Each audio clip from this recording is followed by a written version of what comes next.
If you know the history of Christianity and American politics, you've probably heard the story. It goes something like this.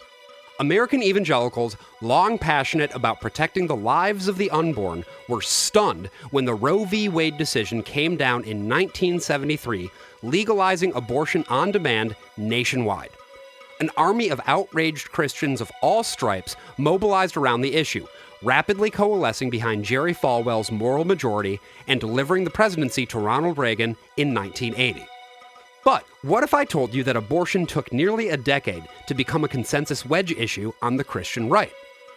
What if I told you that the real impetus for the abortion fight was that a bunch of evangelical Christians were mad that Richard Nixon, Gerald Ford, and Jimmy Carter weren't letting them be racist enough? My name is Josh Foreman. I'm June Sternbach. And this is Ill Conceived, a podcast about natalism.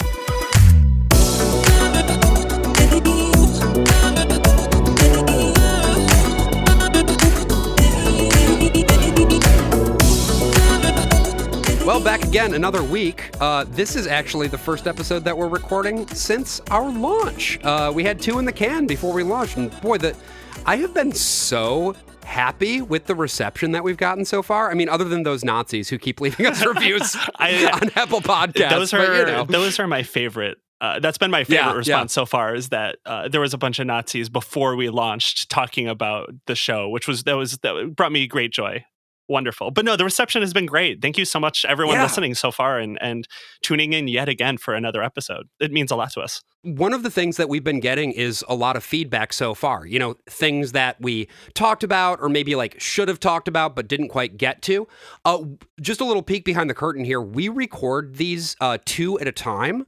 So what we'll be doing, I think every other episode, is just using the top of the show to talk a little bit about like corrections or notes or whatever that we wanted to put out about the past couple episodes. So before I get to the meat and potatoes of today's episode, I just wanted to talk a little bit about some of the stuff that everybody has mentioned. And again, if you've got feedback about this episode or the next episode, keep it coming. And, we'd love to hear it.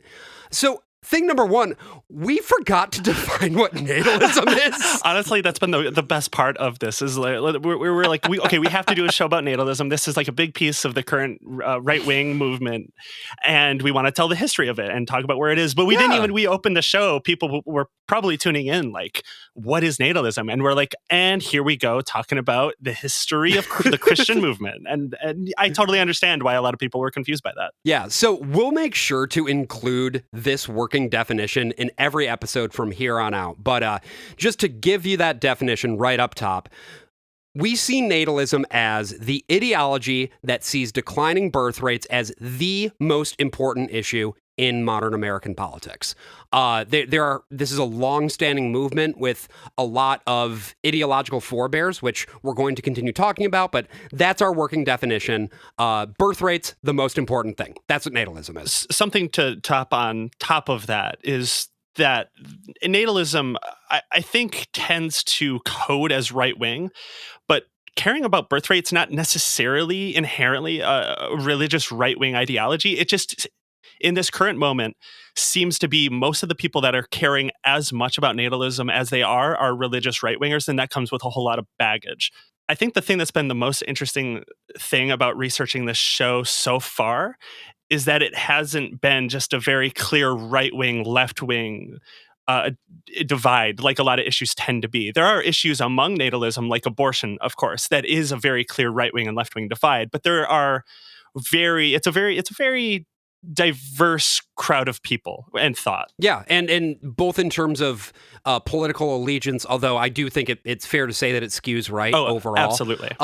As well as, the religious component versus the non-religious component, because there's plenty of both. And again, these are things that we're going to be talking about as well. And we'll expand a little bit more into why I think the right, and particularly the religious right, has such a big stake in this. It goes down to birth rate and the inherent fear, I believe, and I think both of us believe, that a lot of this is the fear of white replacement. Yes. Among very radical right-wing people. The idea that white people are not having enough children, whereas black people in Africa or in America, like brown populations, are having too many children compared to white people. There is just so much going on with natalism. Right. And there's a great deal of overlap there, but they're not necessarily the same thing, even though the movements obviously have a lot of people in common. Absolutely. Another thing that I wanted to note is that somebody mentioned a very good point to me about Promise Keepers, which I somehow forgot to mention in that first episode, which is that the reason that a lot of men joined Promise Keepers was because they got caught cheating on their wives. And, you know, when you think about just why you join a movement like that, if you've been caught cheating on your wife, and the whole idea is you need to repair your marriage, you need to repair your family. Obviously, preserving the family structure it's a religious priority, but it also does connect to the systemic societal priority of reproduction. It is, I think, not natalist necessarily, but it is something that aligns, right? We need these nuclear families, and one of the things that is destroying nuclear families is the scourge of divorce. But as I think the same person put it, or maybe it was somebody else in the comments, it's like one of the problems that this organization had was that people kept cheating. People couldn't stop cheating. Also, like, you've got 700,000 of the most, if not literally divorced, the most spiritually divorced men in the country. I love that even in the 80s, there was a type of guy that was just the divorced guy. I thought this was like a newer thing that came from online communities, just everyone being online, but there was always a too divorced guy, and I think that's beautiful. The other thing that I just wanted to point up was I feel like we weren't as precise in the second episode as we could have been about autism. It is a spectrum, right?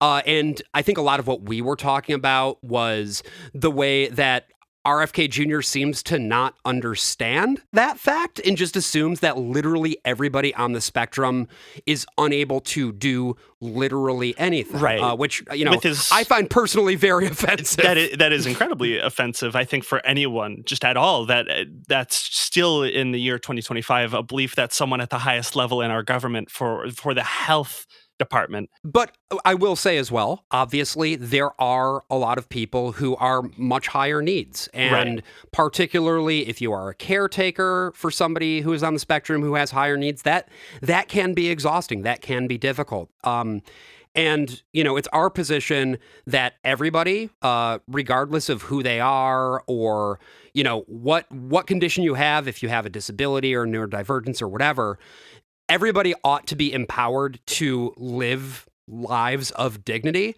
And the fact that RFK is only willing to see these people as like either defective or just a form of surplus labor is both eugenicist and evil. So I just really wanted to clarify sort of my thoughts on that piece. 100%. And thank you for all the feedback and the corrections that we maybe needed to clarify a little bit more on. We sometimes miss things, and we probably will continue to miss certain things. So if you ever point something out, we will, on another episode, address those corrections. Yes, unless you write a review with ChatGPT like somebody just did.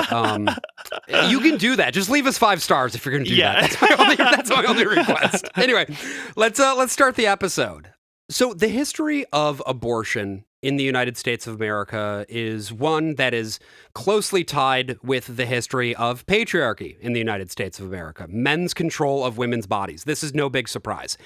And if you look back at the longer term history, as the healthcare field professionalized, and these doctors, who were pretty much all men, became a force to be reckoned with in the United States, they pretty promptly made abortion illegal. And by the year 1910, abortion was fully illegal pretty much nationwide. There is a really good timeline that Planned Parenthood put together. It's down in the notes. And I'm just going to quote from this. By this time, which is to say 1910, America had experienced several decades of increased immigration. Worried about losing their hold on the country, white men in power supported abortion bans as a way to get upper-class white women to have more children. Wow. Complete mirror to today. Different words, but totally same ideology. Nearly 100 years later. Right.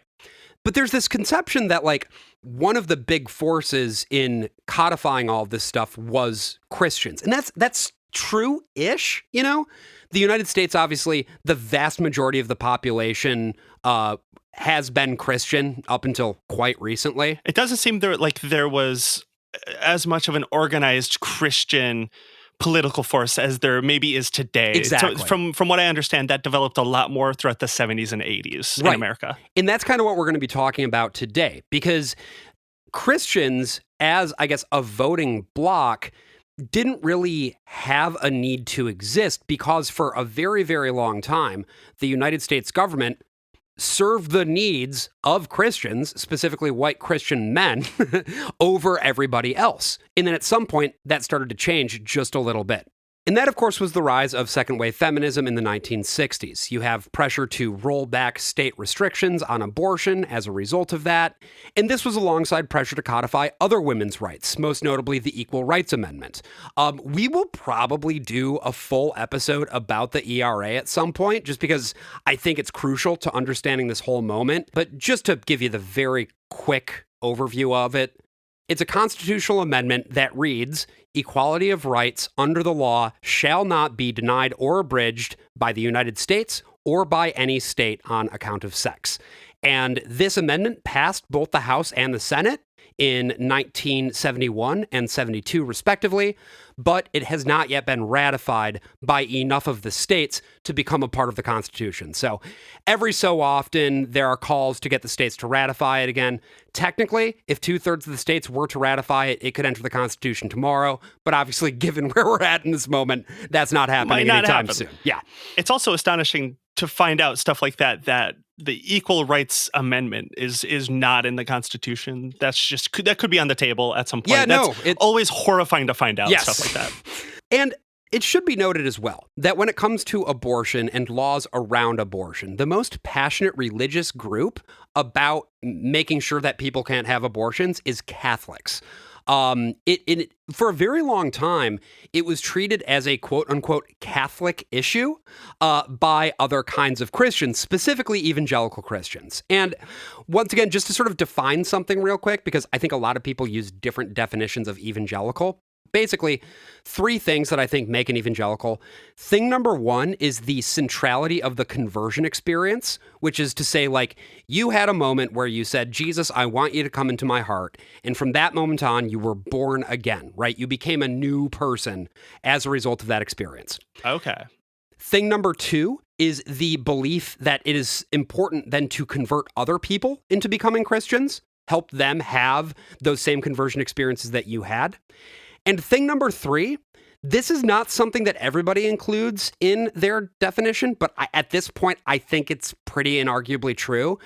A belief that public society should be ordered along Christian principles first and foremost. They want you to proselytize. They want you to prioritize Christ above all else. Something that I've noticed, especially in doing research for this show so far, is that a lot of people, and specifically medical practices. The next, just as a little spoiler, next episode that we're going to be recording tonight too is about in vitro fertilization, and a lot of the guiding principles that these religious groups have about doing that procedure is to pray about it and to keep Christ in your thoughts when making the final decision. So that seems to be a very guiding principle of this sort of religious denomination. Yeah. And in terms of its effect on public society, laws, like generally speaking, it's less important if the law protects everybody, and it's more important that the law go along with what the Bible says. Yeah. Or more accurately, what their interpretation of the Bible says. Love to legislate off of a 2,000-year-old book. That's sick. You gotta. You have to. It's the guiding word.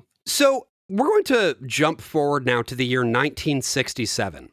And just to give you a sense of sort of where evangelical thought was around this time, I have here a quote from the American Baptist Convention, which is a denomination. And this statement says that because of the widespread practice of illegal abortion with its attendant physical dangers and mental anguish, churches of the American Baptist Convention should support legislation in their states to make abortion legal in cases of rape, incest, mental incompetence, or where there is danger to the health of the mother. Now, The American Baptist Convention, I should note, that's the so-called Northern Baptists. There's also the Southern Baptists. We're going to get to them in a little bit, but it's exactly what it sounds like. The Northern Baptists are the northern part of the church. Generally speaking, this is considerably more black, whereas the Southern Baptists are white as hell and down south. Definitely, from what I understand as well, a little bit more radical right-leaning as well. The Southern Baptists. The Southern Baptists, yeah, right. Correct, yes. So this gives you a sense of sort of where Protestant thought was regarding abortion at this time. They were seeing what was going on. They were seeing the serious rise in abortions that were procured illegally and the effects that that had on women's health. And they were like, this needs to change. This is bad. This is bad for women. It's bad for society. And this is obviously somewhat limited carve-outs here. This is not full-on elective abortion on demand, but they at least want these exemptions, these carve-outs. They, on some level, do understand that there is a lot of anguish that comes with people not having access to bodily autonomy or abortion specifically. Yeah, and a head of steam sort of begins to build around the pro-choice movement. This idea of we need to guarantee abortion as a right for all women. And in 1969, you get the foundation of NARAL, that is the National Association for the Repeal of Abortion Laws. Their entire thing is we need to get all of these state-level abortion laws rolled back so that people can get abortions. Was this a more secular-leaning organization? Yes. Okay, I was curious about where the non-religious activists were at this time. I assume for almost the last century, they have been on the side of getting rid of abortion laws. But I wasn't too sure about that. Yeah, there hasn't been ever like a super, at least not since this period that we're talking about, there hasn't been a particularly strong pro-choice voice within Christianity. A lot of Christians just feel really icky about it. And a lot of it, too, is the result of sort of all of the politicking that happened throughout the 70s and 80s. But going to 1970 now, right, a year after the foundation of NARAL, the United Methodist Church, which is a mainline denomination, it should be noted, not an evangelical denomination, but still Protestant, passes a resolution calling on state legislatures to repeal restrictions on abortion.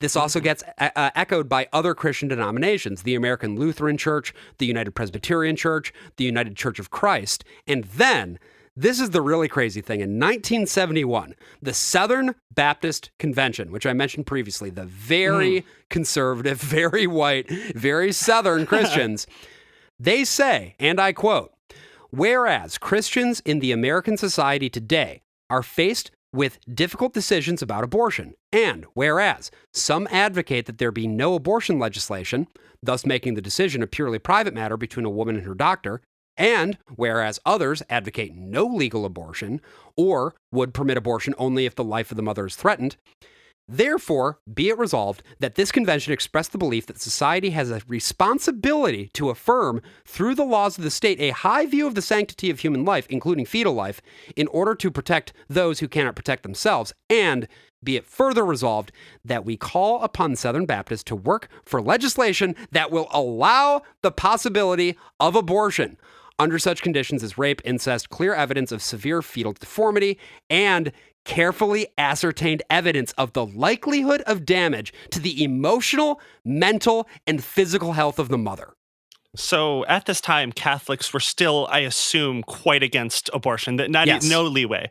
It's interesting that these other evangelical Protestant organizations kind of went to, I don't want to call this the center, but at the time, this is certainly a compromise away from no abortion. Yes. All of these different religious groups being like, okay, there needs to be something. There has to be some give because people are suffering. Well, and that clause about likelihood of damage to the emotional, mental, and physical health of the mother, that is essentially saying maybe not full abortion on demand, but abortion after careful consultation with your physician for sure. I mean, absolutely. This is far to the left of maybe even the Democrat position at this point. Like, it's crazy. For sure, any religious group to this day. I mean, I have not checked in with the Southern Baptist Church of 2025. Oh, I did. But I can't. Oh, beautiful. Can I take a guess? Yeah, go for it. They are fully against abortion at all. Oh, yeah. Okay, Correct. yeah. Yes. Oh, yeah. You are, See, you are that correct. is a wild thing. Whenever people go, oh, the left changed, they left us. It's like, no, the right wing of this country went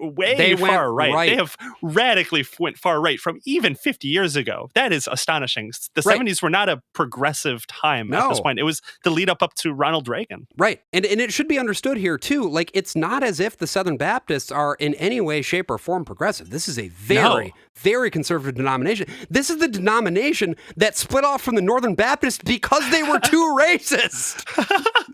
So crazy that they're like, all right, maybe we should let people get abortions if they really need to. Right. Astonishing. But this sort of puts the lie to this idea that evangelical Christians have always been opposed to abortion. It's just not true. See, I'm one of those people. I thought they were always against it. No. And fast forward here now to 1973, right? A couple years later. The Supreme Court rules in Roe v. Wade that the Due Process Clause of the 14th Amendment grants the right to elective abortion.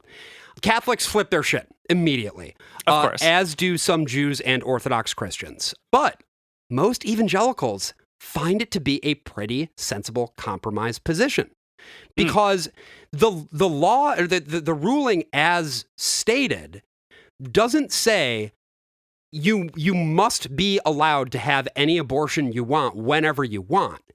Like, it's what set up the trimester system. The idea of trimesters to be like, in the first trimester, any abortion it should be legal. In the second trimester, more scrutiny needs to be applied. In the third trimester, you pretty much can't do it unless it immediately threatens the life of the mother. That is what Roe did. And at this time, a decent chunk of, if not most evangelicals were like, yeah, that makes sense.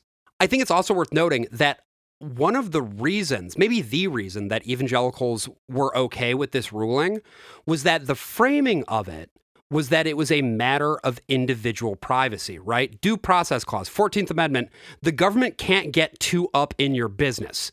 And they like that, right? They like the idea of a government that doesn't have the ability to interfere with a citizen's private affairs. Theoretically, that's how most social issues should be handled today by the religious right. Obviously, they have become a little bit more authoritarian in recent days. They do want the government in people's business. They just want to control what people do according to their religious ideology. Well, and you probably won't be surprised to hear that they certainly want the government to stay out of their business, but that doesn't mean with the taxes, but only with regard to their taxes and things of that nature. And they don't want the same level of scrutiny or lack of scrutiny, I guess, applied to others. So the same year, 1973, the National Right to Life Committee, previously this was a subcommittee of the National Conference of Catholic Bishops, is established as a fully separate organization, and National Right to Life will pretty quickly grow to become the biggest anti-abortion organization in the U.S. Had you ever heard of Right to Life? I absolutely have, yeah. I think growing up in the early 2000s, they were still pretty active at that time. Yeah. And now thinking back to that in general, I feel like people rightfully throw a lot of shit towards evangelicals' way just for their current day beliefs. But it is interesting that a lot of the movement against abortion at this time was from Catholics. Mm-hmm. They're very traditionalist. Yeah. And still are, right? Like, absolutely. If you want to talk about the core of opposition, it remains the Catholic Church. This is something that has been repeatedly established through various papal bulls and things of that nature. But it is still mostly seen as a Catholic issue at this point. So if Roe was not the impetus to get evangelicals organized politically, well, what was? June, you heard the little teaser at the beginning. I want you to sort of guess. Like, what do you think? What do you think was the thing? What specifically do you think might have happened to get them mobilized? I think it was this little guy called Ronald Reagan becoming president. The resurgence of a right wing traditionalist ideology in the government. I mean, it was that, but like the election of Reagan was actually the accumulation of years and years and years of hard work. So when I was researching this, I found a really good book. It's a short book, quick read. I recommend everybody check it out.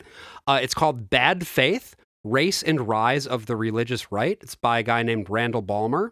He argues in this book that the real court decision that catalyzed the religious right was not Roe, but a U.S. District Court ruling that came 2 years earlier in 1971 called Green v. Connolly. So this is not a Supreme Court ruling. This was lower. This was in D.C. District Court. And basically what happened was in May 1969, there were 3 white-only K-12 private academies in Mississippi.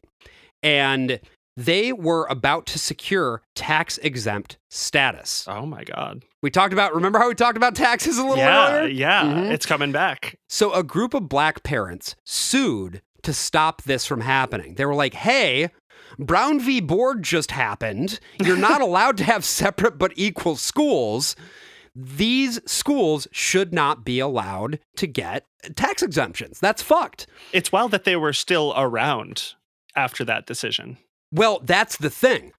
After Brown v. Board of Education, the thing there was that you had public schools for black people and public schools for white people. They were, in the famous words of the ruling, separate but equal. Obviously, they were not equal. They were deeply unequal, and that was the whole point of Brown v. Board. But what happened as a result of that ruling was that these Christians, many of whom were Southern Baptists, started spinning up these all-white, church-affiliated private schools. It's always insane to remember that there were people just in segregated schools. Society was still segregated when, like, my grandma was alive and a child. It's astonishing to think about that. And thank God this was stopped. It's bad that this was policy, a possible policy back in the day to have separate schools. But at least the government was doing something still. Yeah. I feel like good things don't often happen anymore. I don't know if there would be a Brown v. Board type decision these days, No, I don't think so. And the IRS pretty quickly denied tax exemptions to these schools. And this is what the whole lawsuit was about, right? Are they allowed to be excused from taxation? Yes or no? And they ruled no, they are not allowed to be excused from taxation because Beautiful. They are, operating on blatantly unequal footing. It's interesting, too, because this is a very specifically Southern thing in some ways. Because, again, you talk about, like, Mississippi, right? These are ways to re-architect the Jim Crow South even after the civil rights gains of the 60s began to come to fruition. But it's not as if this wasn't happening elsewhere. I mean, I grew up going to a Christian school in Michigan. And it was not an all-white school, but it was certainly the school of choice for upper middle-class white families. It was certainly predominantly white, and that contrasted very strongly with the predominantly black public school just down the road. It's definitely a holdover of historic racism, and I mean, not just historic, but systematic racism to this day. Well, I think in my hometown, there was a religious school that maybe had 2 or 3 black families. Yeah. Like in the entire K through 8, which is very low. Granted, Wisconsin, not a huge black population, but not that small where there should only be 3 families in that entire school. Right. It's an absolute systematic holdover from this time. So up until this point specifically, Catholics have always been against abortion based upon the morality of it. They didn't like abortion because it killed human life or a human soul. But up until this point, the evangelicals weren't necessarily hard against it. And it sounds like because of these decisions that there was sort of an alliance made within the evangelical and Catholic crowd. They kind of converged upon each other after the evangelical churches were kind of in the middle about abortion. Right. And a big piece of that was that there were 2 very, very influential leaders in the Catholic and evangelical communities, respectively, who saw the opportunity for that alliance. So I'm going to run two names past you and tell me if you've heard of them or not. Have you ever heard of Paul Weyrich or Jerry Falwell? I know Jerry Falwell, never heard of the other guy. What do you know about Jerry Falwell? I forget exactly if he was a leader of a specific Christian group or if he was a politician, but I know he was a very influential religious political leader of some sort. Yeah, Falwell was never a politician in the sense that he held elective office, but he was a very, very powerful political figure. He was the head pastor at something called Thomas Road Baptist Church, and that was in Lynchburg, Virginia. That ended up becoming a very, very big and influential church. And he also founded Liberty University.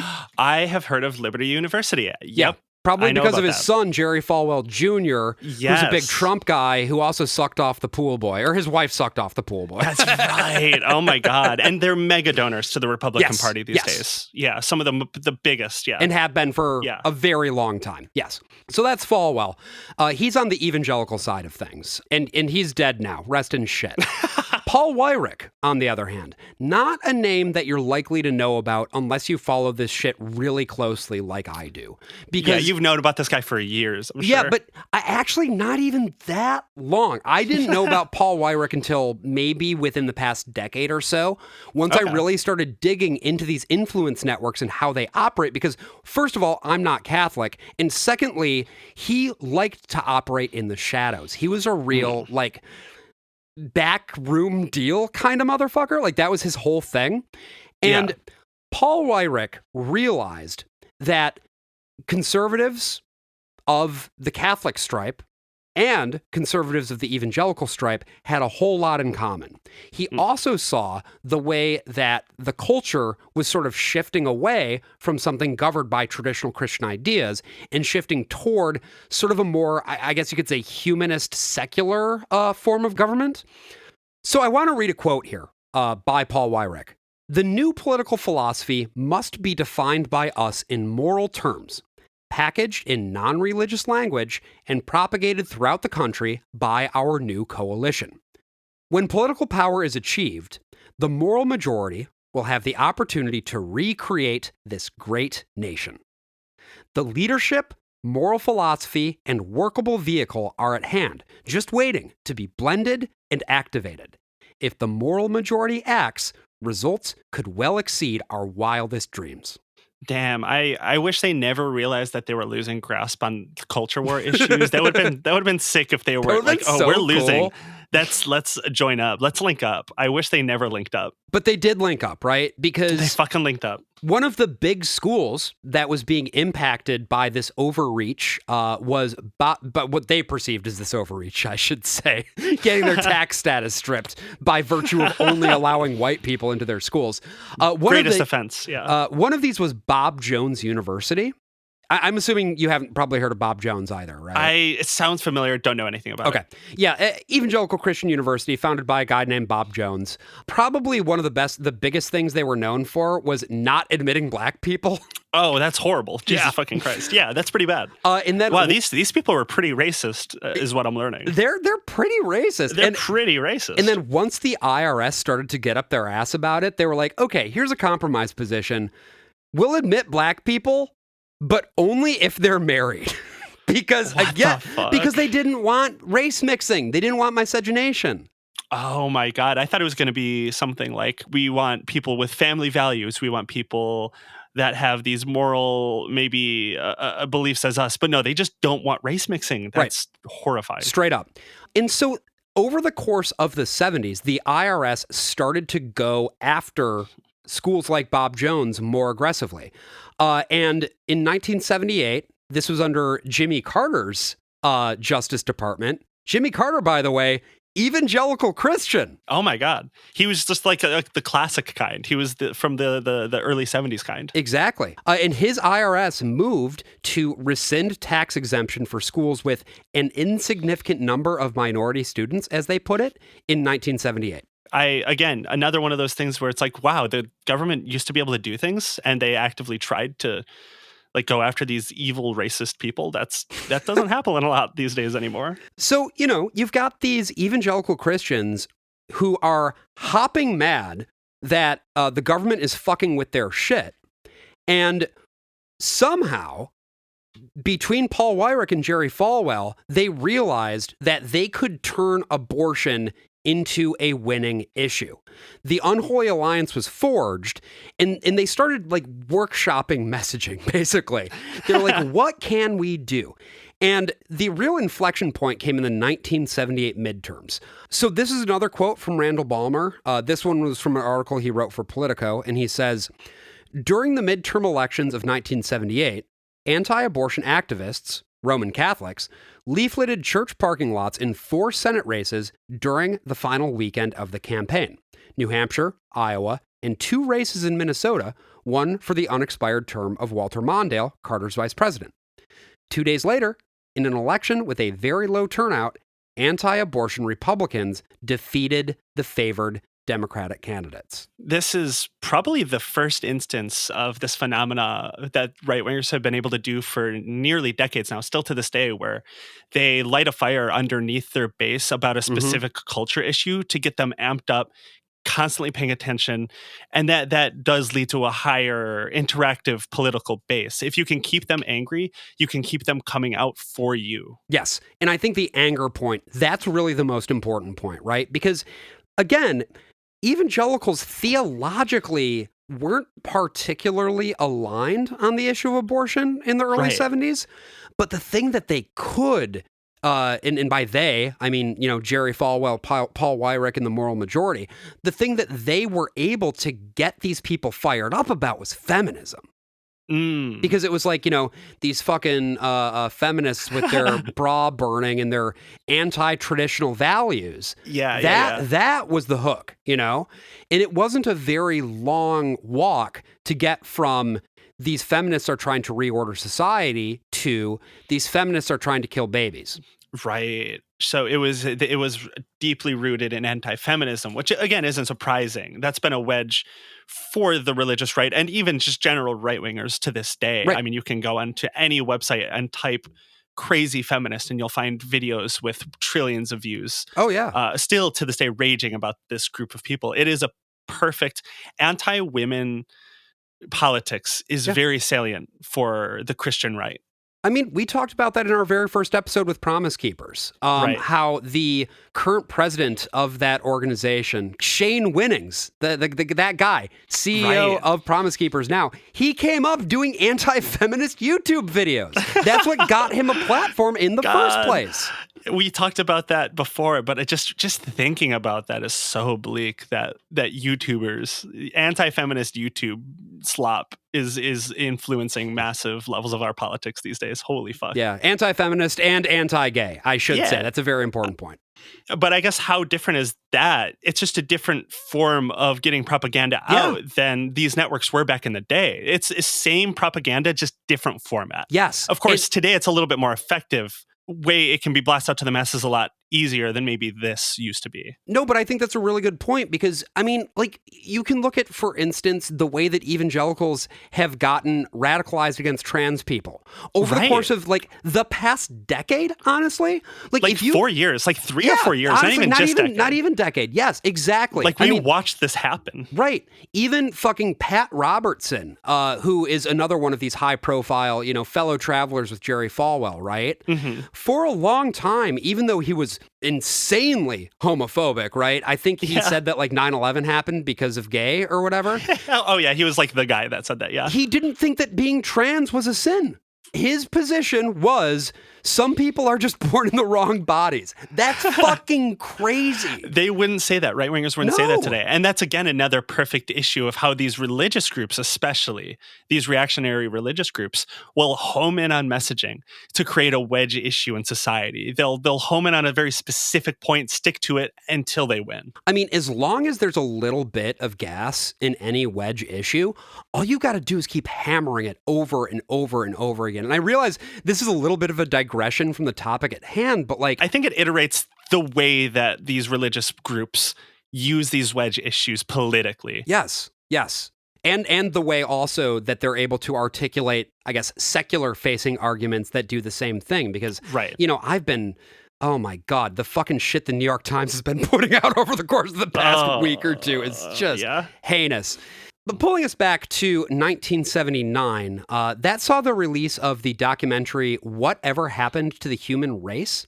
This is Francis Schaeffer, who was an evangelical Christian pastor, evangelist, whatever, and C. Everett Koop, who ended up becoming the Surgeon General of the United States. This is basically a propaganda documentary. It equates abortion with infanticide and forced euthanasia, and basically argues that abortion is the root of all of America's social rot. Jesus Christ. Is this where the line comes from? Maybe it's a newer development, but I feel like there is a certain type of person that's like, oh, there is 1 million babies killed every year. This is like a genocide of children. Is that where this is rooted from, that idea? Yes. I mean, not solely, but yes, absolutely. The whole sort of range of anti-abortion arguments that are specifically pitched toward Christians, you can find most of them in this documentary. And also in 1979, that is the year that the organization known as the Moral Majority, which again, that's the handshake organization between Paul Weyrich. It started with a handshake between Paul Weyrich and Jerry Falwell, right? It formally becomes an organization in 1979. And the most horrifying of alliances. Absolutely. Catholics and Protestants united as one, God forbid. And from this... They should have never met. They should have been totally separate, yeah. And from this point forward, on the right, coalition building is treated as a more important priority than theological alignment for Christians. It's this idea that we can accomplish our policy goals together, regardless of whether, our big picture policy goals, right? Getting these special tax exemptions, making sure that the government is not reaching into churches as we perceive it to be. And the exchange for that is that we also pass these laws against abortion because that's what the Catholics are worried about. So that's so interesting. So it's not even necessarily that these evangelical groups, maybe at the time, I think it's a little bit different now. I think a lot of these current day evangelicals are true anti-abortion believers. But it sounds like at the time, it was just a convenient alliance. Yeah. They were just to get what they wanted because they were being targeted for these anti-racist actions at their private schools. I've never heard it put like that before. Yeah. And, even within evangelicals, obviously, you have a diversity of thought on this issue. Absolutely. There's still a lot it's never a monolith. Right. And you've still got a lot of evangelicals who do hold to, even in, the early 70s, who hold to this diehard idea of, babies need to be saved or whatever. But you don't really see that as being the message until the late 70s. I think it is important to distinguish, and I feel like we'll probably have to do this a lot throughout the show, distinguish between the leaders of what the Catholic Church and evangelical churches believe compared to maybe what the believers of these churches believe, because sometimes they are not lined up. Yeah, no. And I think that in terms of just your average churchgoer, as is often the case, you probably don't have very much of an opinion on this matter up until they make it an issue, at which point you march in lockstep. That's what we see time and time and time again. Yeah. Once they have that decree from the top, it's easier for them to fall in line. Right. So the moment at which this coalition is really, solidified as a long-term going concern is the election of Ronald Reagan. In 1980, the Moral Majority firmly delivers the vote to him. He's elected president. He thanks Christians. You've got that famous speech, too, where he's like, well, maybe you can't legally endorse me, but I sure endorse you. You know that one? Oh, my God. Yeah. A few days ago, I addressed a group in Chicago and received their endorsement for my candidacy. Now, I know this is a nonpartisan gathering, and so I know that you can't endorse me, but I only brought that up because I want you to know that I endorse you and what you are doing.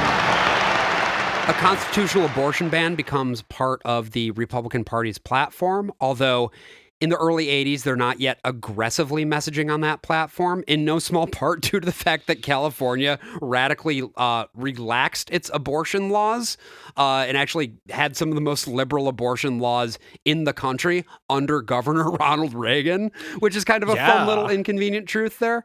Oh, my God. And I think there's no better summation of how quick and absolute this shift was than, let me just read you something else. This is from the Southern Baptist Convention. It's a resolution passed June 1, 1980, exactly 9 years after they passed that first one that I read earlier, right? Here we go. Whereas Southern Baptists have historically affirmed the biblical teaching of the sanctity of all human life. Oh, no. Whereas all medical evidence indicates that abortion ends the life of a developing human being. Whereas our national laws permit a policy commonly referred to as abortion on demand. Be it therefore resolved that the Southern Baptist Convention reaffirmed the view of the scriptures. I guess this wasn't the view 7 years ago of the scriptures, but reaffirm the view of the Jesus changed his mind. Yeah. Reaffirm the view of the scriptures of the sacredness and dignity of all human life, born and unborn, and be it further resolved that opposition be expressed toward all policies that allow abortion on demand, and be it further resolved that we abhor the use of tax money or public tax-supported medical facilities for selfish, non-therapeutic abortion. I love a selfish abortion. And be it finally resolved that we favor appropriate legislation and or a constitutional amendment prohibiting abortion except to save the life of the mother. So just within 7 years, they totally took full 180 entire focus, full 180, took the narrative in the totally opposite direction. Genuinely, they had a majority. They took control of the Republican Party. That was probably a dream come true for them when Ronald Reagan got elected. They gained so much political power at this point. But is that craven or what? I mean, just no, it is. It's horrifying. It's unbelievable. Yeah. Like I knew about this, but it was only when I was putting this episode together that I found those statements, and I truly could not believe what I was reading. Yeah. No, it's horrifying. It's probably a sign of where we are today. It was one of the first warning signs where the religious right of this country became organized. They took complete control of a political party and injected all of their social issues into that party and gained genuine power. Oh, yeah. I don't know if these groups were donating a lot of money to Republicans at before this point, but they probably were after this. Yeah, they were probably really heavily influential. It's also astonishing to me how quickly this happened. Within 7 years, they came together. They were like, we need to do something about this. And they sure fucking did. Yep. They build the right, and still to this day too, are really effective at creating outrage under their base and putting that into a propaganda network that spreads like wildfire. Yeah.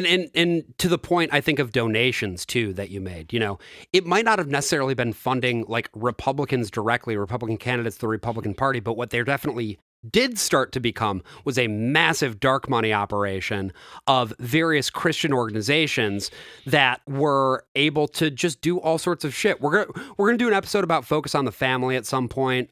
Please. That's one of the big organizations that was also doing a lot of this shit. But yeah, no, the floodgates opened up. And now that evangelical Christians, and Christians in general, it should be said, conservative Catholics as well, now that Republicans owed so much to Christians, and a very specific idea of what government ought to be, for these Christians. Politics would never be the same again. It's so wild that they were losing tax exempt status for being racist. And they were like, you don't want us to be racist? Well, I guess we have to take all your rights away from you now. They genuinely did that. Here, that's what happened. Yes. That's fucking crazy. Oh, God. So I wanted to take a moment now just to pull it through to today, to now, because this has been a little history lesson, I suppose, about how rhetoric can be coupled with strong organization to bring about political action that also causes a realignment in people's ideologies.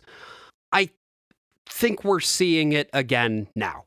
Obviously, we did a brief little tangent on trans rights and the way that on a similarly startling timeline, you've seen this aggressive rollback of rights coming from a place of religious moral authority.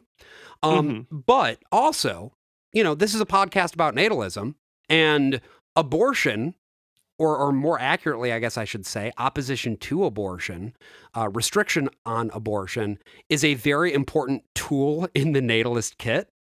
Again, not everybody. Obviously, there are natalists who do support family planning, contraceptives, abortions, things like that. But at the end of the day, if you're trying to fix what you see as a problem, which is people aren't having enough kids, well, making sure that people are saddled with a kid if they become pregnant for any reason, that's a pretty good way to do it, you know? It's a wonderful way to do that, especially, I mean, I think one of the main reasons why some people get abortions is because they don't think they are economically stable enough yet to raise a child, which is a great reason to not have a child. If you can hardly pay off loans or debt or pay your bills or whatever, it would be really hard for some of these people to raise a child.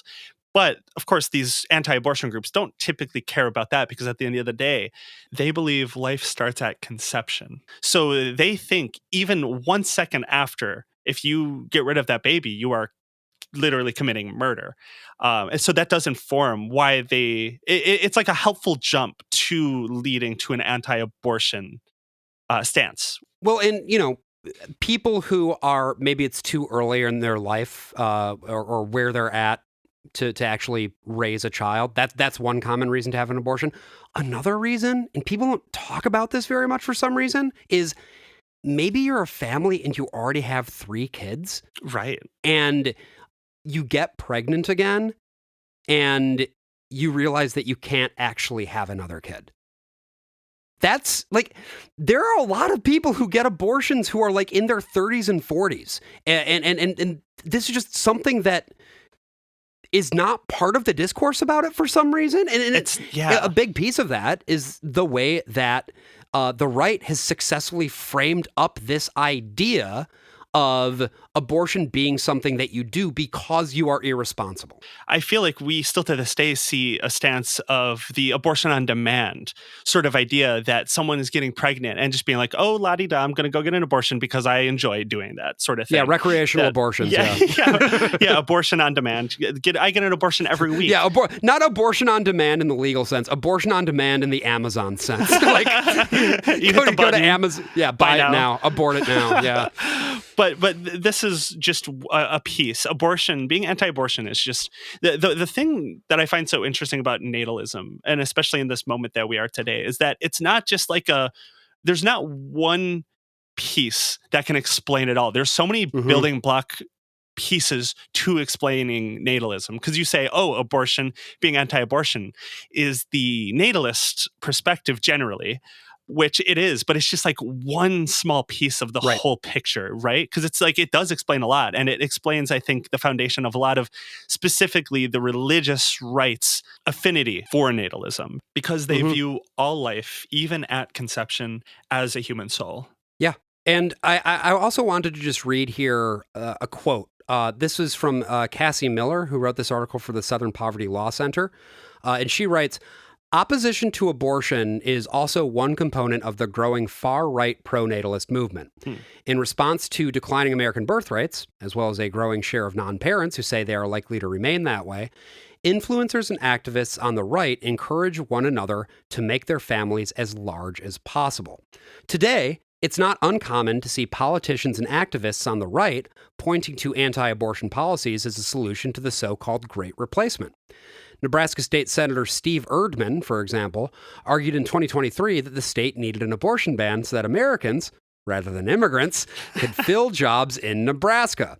Our state population has not grown except by those foreigners who have moved here or refugees who have been placed here. Why is that? It's because we've killed 200,000 people, he said. See, that's one piece of this. Is there any stats saying that the state of Nebraska has had 200,000 abortions at any point? Where does that I don't know from? that.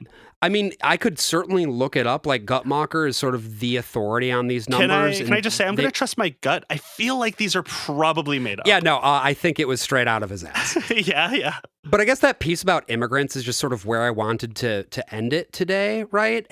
Specifically as regards abortion and the way that Abortion connects to natalism, which connects to the moment right now. Yeah. I'm sure you saw the stories about the new facility that they are building in Miami-Dade County. Alligator Alcatraz. Alligator Alcatraz, as they're calling it. That's the official name, apparently. They thought that high security detention centers that are famously disliked in American history were kind of dope, actually. Yeah, well, at the end of the day, it's about how much you can get away with. And they've got the funding. They stole it from FEMA to build this shit. And this facility is, I guess, going to warehouse 3,000 people. Now, also worth noting that the Senate passed their version of the budget. I think that was yesterday that they put it through. Thank you, Lisa Murkowski. And that is now headed back to the House for final debate and possible passage. And if the numbers aren't modified, it's going to allocate $75 billion to ICE over the course of the next 4 years, which is $18 billion a year. Horrifying. Hey, editing Josh, just cutting in here. Between when we recorded this episode and now, the Senate version of the budget passed the House. So that bill is now on its way to the president's desk, and very likely that by the time you listen to this episode, it will have been signed into law.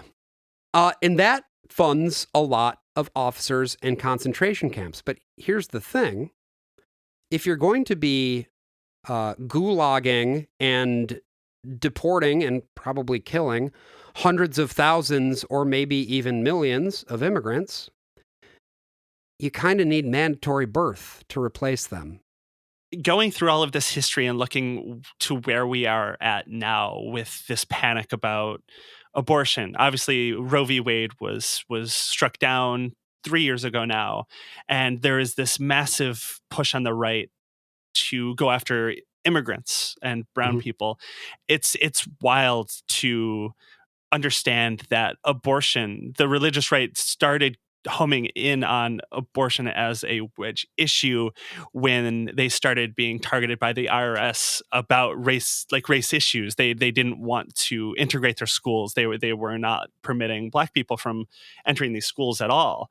And now they're once again, it's almost like a poetic, it rhymes, right? Yeah. They are in this moment, like, we have to get rid of all these brown people because we need more white people. We need to ensure white people are the majority. I guess the cap note for me is, wow, abortion was kind of always about racism. Yeah. Yeah.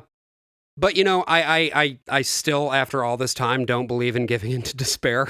Oh, it's hard sometimes. Though it's really hard. Here's what I'll say, right? If you want to make a meaningful difference, if hearing this has made you want to make a meaningful difference, and I hope it has, we're going to put some links down in the show notes for abortion funds to help people who need to get abortions but are legally barred from doing so in the states of their residence.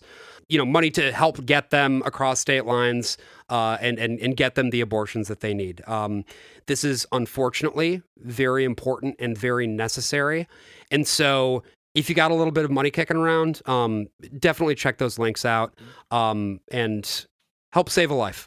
I'll catch you next week. I'm Josh. And I'm June. Bye. See ya.